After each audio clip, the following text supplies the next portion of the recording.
Hello students, in this video you will learn description of computer system or components of computer। ये class 11th का chapter है computer system and organisation, उसका ये सब topic है। सो सबसे पहले what is a computer? So basically the word computer is derived from compute which means to calculate and a computer is an electronic device जो process करता है डेटा को इनटू इंफॉर्मेशन में, ठीक है। और इन अदर वर्ड्स हम ये बोल सकते हैं it is a combination of hardware and software which transform data into information. अब बेसिकली देखा जाए तो hardware, software, data and information, इनके बारे में हमें पता होना चाहिए। तो सबसे पहले हम कंप्यूटर हार्डवेयर पढ़ेंगे। Computer hardware refers to the physical part of the computer जिसको हम टच कर सकते हैं, देख सकते हैं। फॉर एग्जाम्पल जैसे monitor, keyboard, mouse, speakers, okay. Then computer software, it is a set of instructions or programs that tell the computer what to do. For example MS Word, MS Excel, ये सारे के सारे क्या हैं आपके computer software.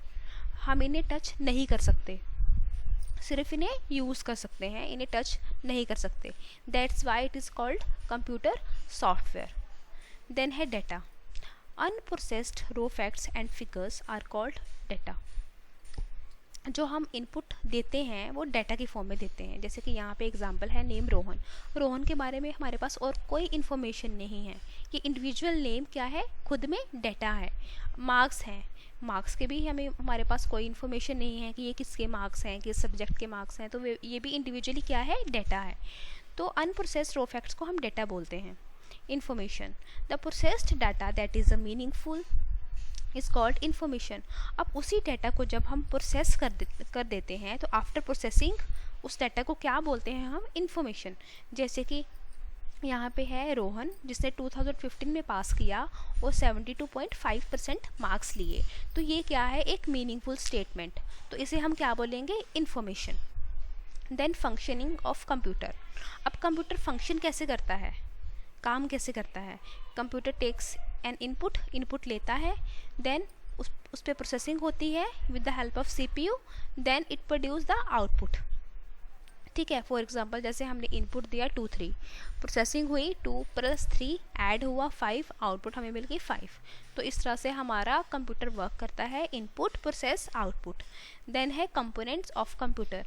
So basically जो computer के components हैं वो 4 होते हैं। इनपुट यूनिट जो एक्सेप्ट करता है डाटा को, प्रोसेसिंग यूनिट जो प्रोसेस करता है डाटा को, आउटपुट यूनिट जो प्रोड्यूस करता है रिजल्ट को और आउटपुट को, देन स्टोरेज यूनिट जो स्टोर करता है रिजल्ट को। So this is a block diagram of a computer. ये इनपुट यूनिट है आपका, देन ये है सेंट्रल प्रोसेसिंग यानी कि CPU, उसमें ये 2 पार्ट्स हैं, CU that is control unit and ALU that is arithmetic and logic unit. ये है आपका storage unit, secondary storage and primary storage. After that this is a output unit जो हमें क्या देता है, फाइनली इंफॉर्मेशन प्रोवाइड करता है। तो ये है आपका ब्लॉक डायग्राम ऑफ कंप्यूटर। सबसे पहले हम बात करेंगे इनपुट यूनिट की। सो बेसिकली इनपुट होती क्या है, इनपुट वो डाटा और इंस्ट्रक्शंस होती हैं जो हम एंटर करते हैं कंप्यूटर सिस्टम में, ठीक है। सो 2 इनपुट डिवाइसेस यूज़ की जाती हैं most commonly, keyboard and optical mouse. वैसे और भी होती हैं इनपुट डिवाइसेस बट बेसिकली यही 2 यूज़ होती हैं। Keyboard use to enter data instruction into the keyboard.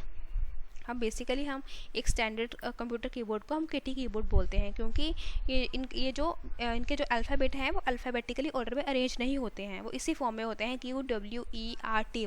आप कीबोर्ड के में कीज़ को का ऑर्डर देख सकते हो, तो इसलिए इसको QWERTY कीबोर्ड कहा जाता है। देन है माउस। अब यहाँ पे है ऑप्टिकल माउस, या it is an advance computer pointing device, ठीक है। आजकल बेसिकली ये ऑप्टिकल माउस ही यूज़ हो रहा है इन मॉडर्न कंप्यूटर्स में। तो ये माउस होता क्या है, pointing device which is use to move the cursor on the screen. अब ऑप्टिकल माउस में क्या होता है, it uses LED that is light emitting diode in place of the traditional mouse ball. जो हमारे पुराने माउस होते थे वहाँ पे माउस बॉल होती थी बॉटम पे जो मूव करती थी, ठीक है। लेकिन यहाँ पे LED लगी होती है रेड कलर की, जो जैसे ही हम इसको मूव करते हैं तो वो क्या होता है, movement is detected by sensing changes in the reflected light. जैसे ही हम माउस को जब मूव करते हैं तो वो लाइट सेंस करती है और आफ्टर दैट वो जो हमारा कर्सर है वो मूव करता है स्क्रीन पे, ठीक है। देन है हमारा प्रोसेसिंग यूनिट और सीपीयू। सो बेसिकली सीपीयू क्या है? CPU is a brain of a computer system, perform करता है डाटा प्रोसेसिंग ऑपरेशंस और कंट्रोल करता है वर्किंग ऑफ एंटायर सिस्टम, ये तो हमें पता है। अब सीपीयू जो है उसके टू पार्ट्स होते हैं, एक होता है सीयू और एक होता है ALU. ALU arithmetic and logic unit. अब एएलयू करता क्या है? जितने भी आपके अर्थमेटिक ऑपरेशंस होते हैं जैसे प्लस, एडिशन, सब्ट्रैक्शन, सारे के सारे यहाँ परफॉर्म होते हैं, ठीक है। और लॉजिकल ऑपरेशन जैसे less than, greater than, equal to, not equal to, ये सारे के सारे ऑपरेशन जो हैं वो बेसिकली एएलयू में ही परफॉर्म होते हैं, ठीक है। नेक्स्ट है कंट्रोल यूनिट। कंट्रोल यूनिट का हम the heart of the computer system भी बोलते हैं।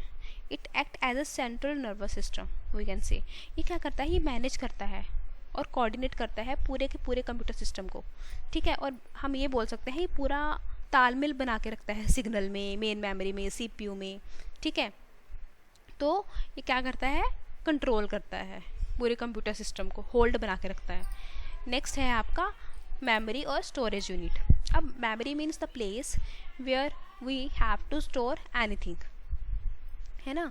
सो वैसे ही in computer system we have to store some data और इन्फॉर्मेशन। उसके लिए हमें क्या चाहिए? मेमोरी चाहिए। ये मेमोरी का डायग्राम है। बेसिकली मेमोरी 3 टाइप्स की होती है, प्राइमरी, सेकेंडरी और कैश। अब प्राइमरी मेमोरी फर्दर डिवाइड है 2 टाइप्स में, RAM and ROM. RAM again further 2 parts, static, dynamic. Then ROM in 3 parts, PROM, EPROM and EEPROM. Then secondary के अंदर आते हैं आपके hard disk, magnetic tape, CD, DVD and zip disk. Then है आपकी cache memory. तो सबसे पहले हम पढ़ेंगे प्राइमरी मेमोरी के बारे में। प्राइमरी मेमोरी को हम मेन मेमोरी बोलते हैं और इंटरनल मेमोरी भी बोलते हैं। ये बेसिकली ये टेम्परेरी डाटा को होल्ड करके रखती है, ठीक है। ये 2 टाइप्स की होती है, रैम एंड रोम। अब RAM, it is use to store data and instruction temporarily. जो रैम है वो डाटा और इंस्ट्रक्शन को टेम्परेरी होल्ड करके रखता है, ठीक है। जब तक हमारा सिस्टम ऑन है तब तक हम इस पर काम करते हैं। जैसे ही हमारी पावर सप्लाई ऑफ हो जाती है तो जो भी डाटा हमने लिखा होता है वो रिमूव हो जाता है, ठीक है। दैट्स वाई इसको वोलेटाइल मेमोरी भी कहा जाता है। और whenever software is open it automatically gets open in RAM. और जब भी हम कोई भी सॉफ्टवेयर ओपन करते हैं तो ऑटोमेटिकली ये रैम में ही ओपन होता है, ठीक है। जो भी हम टेम्परेरी बेसिस पे जैसे सिस्टम ऑन किया, कुछ भी लिखते हैं, टाइप करते हैं, वो टेम्परेरी टाइम पे वो हम रैम पर ही काम कर रहे होते हैं, ठीक है। वो रैम की मेमोरी ही हम यूज़ कर रहे होते हैं, ठीक है। और बेसिकली रैम भी 2 टाइप्स की होती है, dynamic RAM and static RAM.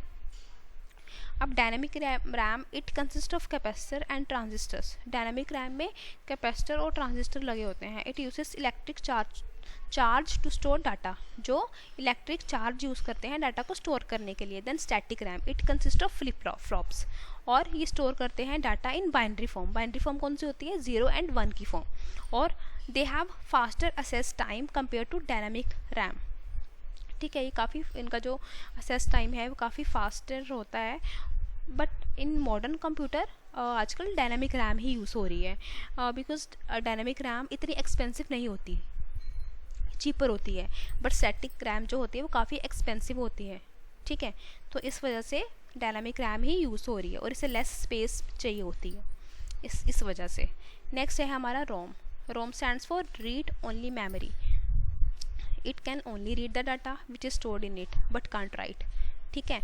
ये सिर्फ डाटा को रीड कर सकता है, राइट नहीं कर सकता। This memory is mainly use by computer when we just turn on our computer. So जब हम अपना बेसिकली कंप्यूटर स्टार्ट करते हैं तो ड्यूरिंग बूटिंग प्रोसेस हमारे सिस्टम पे कुछ लिखा हुआ आता है, लाइक मदरबोर्ड ये है आपका, प्रोसेसर आप ये वाला यूज़ कर रहे हो, रैम इतनी है, ठीक है। तो वो उस टाइम पे वो जो मेमोरी होती है ना वो रोम होती है, ठीक है। This is non volatile in nature. हम उसमें कुछ चेंज नहीं कर सकते, वो पहले से डिफाइन करी हुई है। ये भी 3 टाइप्स की होती है, PROM, EPROM and EEPROM. PROM that is programmable read only memory. इसमें क्या होता है?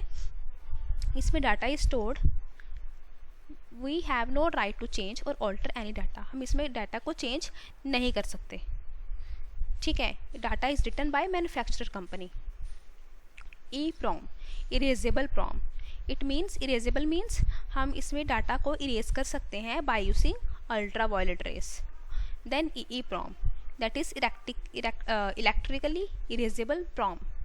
ठीक है, इसमें हम डाटा को इरेज कर सकते हैं by using electrical charges. Next है हमारा secondary memory. Secondary storage unit is use to store data permanently. इसी वजह से हम सेकेंडरी मेमोरी को परमानेंट मेमोरी भी बोलते हैं। ये परमानेंट हमारे डाटा को स्टोर करके रखता है। अब most commonly used storage devices are hard disk. It is the most commonly used storage device to store data on the computer. It consists of multiple magnetic plates. ठीक है, आप ये फिगर देख रहे हो यहाँ पे, this is a magnetic plate, ये मल्टीपल होती हैं, एंड हेड, ये है head, and head to read and write data, जो डाटा को रीड करता है और राइट करता है। Then magnetic plates are further divided into tracks and sector to store data. और ये जो मैग्नेटिक टेप है ये फर्दर डिवाइड होती है ट्रैक्स और सेक्टर्स में। ठीक है, और operating system as well as user document automatically get stored in a hard disk. जब भी हम कोई भी डॉक्यूमेंट सेव करते हैं सिस्टम पे तो ऑटोमेटिकली वो हार्ड डिस्क में ही स्टोर होता है। मैक्सिमम कैपेसिटी जो है हार्ड डिस्क की वो कितनी है, that is 15 TB। TB means terabyte. आज अभी तक तो इतनी है, हो सकता है इन फ्यूचर और बढ़ जाए। नेक्स्ट है आपका compact disc, CD। CD is an optical disc to store data.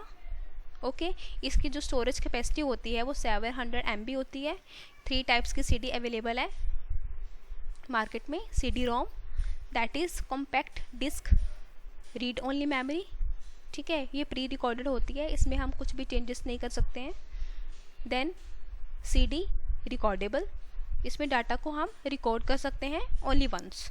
Then CD rewritable, इसको हम इरेज करके मल्टीपल टाइम्स और रिकॉर्ड कर सकते हैं मल्टीपल टाइम्स। देन है आपका digital versatile disc. It is an optical disc to store data. DVD have a storage capacity up to 17 GB। 17 GB तक इसकी स्टोरेज कैपेसिटी होती है। 3 टाइप्स की DVD अवेलेबल है। DVD-ROM, that is read only memory. ये भी क्या है, ये वाली DVD जो होती है प्री रिकॉर्डेड होती है, हम कुछ चेंज नहीं कर सकते इसमें। देन DVD रिकॉर्डेबल, हम इसको सिर्फ एक ही बार रिकॉर्ड कर सकते हैं। Then DVD rewritable, this type of DVDs can be erased and recorded multiple times, हम मल्टीपल टाइम्स इसको रिकॉर्ड कर सकते हैं। देन है आपका cache memory. It is a special memory use to compensate the speed difference between CPU very fast and RAM very slow. It stores the copies of frequently used data from RAM. Hence, it reduces the time required to access data from primary memory. अब देखो cache memory हमारी होती क्या है। अब जो CPU है वो काफ़ी तेज़ी से काम करता है और RAM काफ़ी स्लो काम करता है, तो इनके जो बीच की मेमोरी होती है एक होती है कैश मेमोरी। ठीक है, तो अब इनकी स्पीड को, इनके जो मिसमैच को कम करने के लिए कि इनकी मिसमैचिंग ना हो, उसके लिए हम कैश मेमोरी यूज़ करते हैं। ठीक है, अब CPU को अगर कुछ भी चाहिए वो कैश मेमोरी से लेगा। ठीक है, वो RAM को नहीं बोलेगा, वो कैश मेमोरी को बोलेगा, और कैश मेमोरी में है तो वो कैश मेमोरी से ले लेगा। ठीक है, अगर RAM को कुछ चाहिए तो वो CPU को नहीं बोलेगा, वो कैश मेमोरी में जाएगा। कैश मेमोरी को पता होता है कि इस चीज़ की रिक्वायरमेंट होगी, वो पहले से ही वो ला के वहाँ पर रख देता है। फॉर एग्जाम्पल, जैसे आप अपने ऑफिस में बैठते हो, ठीक है, आपके बैक ऑफिस में सारी फाइल्स पड़ी हैं। ठीक है, तो आपको ऑफिस में जो भी फाइल चाहिए होगी तो आपने सपोज PN से मंगवा के रखवा ली है। ठीक है, अब आपके डेस्क पे ड्रॉर्स होते हैं। ठीक है, आपने वहाँ पे जो है, जो चीज़ें आपको चाहिए वहाँ पे रख लेते हो, तो जो आपके ड्रॉर्स हैं that is a cache memory. आपको अर्जेंटली कुछ चाहिए तो आप फटाफट अपने ड्रॉर से, हाँ मुझे ये चीज़ चाहिए, आपको पहले से पता होता है मुझे ये चीज़ चाहिए होएंगी, उसको आप रख लेते हैं ड्रॉर्स में, और वो जो ड्रॉर्स हैं वो कैश मेमोरी होती है। ठीक है, बाय द वे ये तो थी आपकी एग्जांपल, बट कैश मेमोरी क्या है, CPU और RAM के बीच की मेमोरी जो क्या करती है, आपका जो टाइम है, असेस टाइम है, उसको काफ़ी कम कर देती है, ताकि हमें CPU को वेट ना करना पड़े, RAM को वेट ना करना पड़े। नेक्स्ट है आपका measurement units for data. 1 bit is equal to 0 और 1। 0 और 1 क्या है, अब कंप्यूटर जो है अंडरस्टैंड करता है ओनली मशीन लैंग्वेज, और मशीन लैंग्वेज बाइनरी फॉर्म की होती है, दैट इज़ 0 एंड 1। ठीक है, तो 1 बिट होता है या फिर 0, इधर 0 और 1। 1 nibble is equal to 4 bit, then 1 byte is equal to 8 bit, 1 KB kilobyte is equal to 1024 bytes.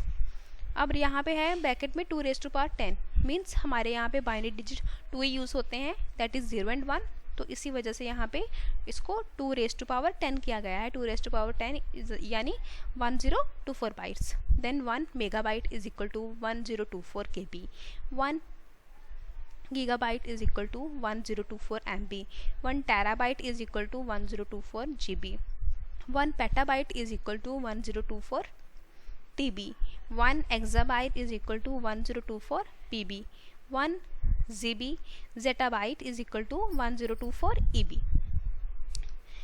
So next है आपका output unit। This unit is used to get output from computer। अब output unit के नाम से ही है कि basically ये help करती है आउटपुट लेने के लिए कंप्यूटर से। This unit convert machine language to human understandable form.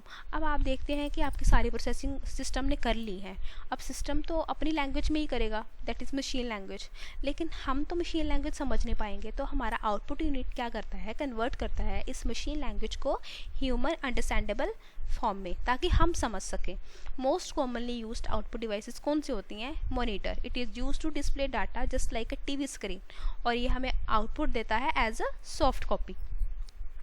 Then है printer, it can be use to take print out of data stored on computer and it gives result as a hard copy. तो ये था आपका output unit. Basically और भी output devices होती हैं, but basically जो यूज़ होती हैं वो है मॉनिटर और प्रिंटर। तो ये था आपका पूरा का पूरा description of computer. I hope you like this video. Thank you.